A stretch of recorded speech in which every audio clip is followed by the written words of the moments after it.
അത് നമ്മുടെ തൃശ്ശൂരിൽ മുണ്ടനം ചെയ്യുന്ന കേരളപ്പഴനി എന്നറിയപ്പെടുന്ന ശ്രീ സുബ്രഹ്മണ്യ സ്വാമിയുടെ ക്ഷേത്രത്തിലേക്കാണ് കേട്ടോ പോകുന്നത്. സ്റ്റെപ്പ് കയറി പോകുമ്പോൾ അവിടെയുള്ള വ്യൂ വേറെ ലെവലാണ്. 250ഓളം സ്റ്റെപ്പ് ഉണ്ട് ക്ഷേത്രത്തിൽ എത്താൻ.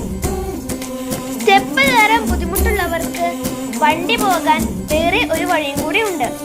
രാവിലത്തെ തണുപ്പെല്ലാം കൂടി ഒരു പോസിറ്റീവ് വൈബിന് നമുക്ക് കിട്ടും.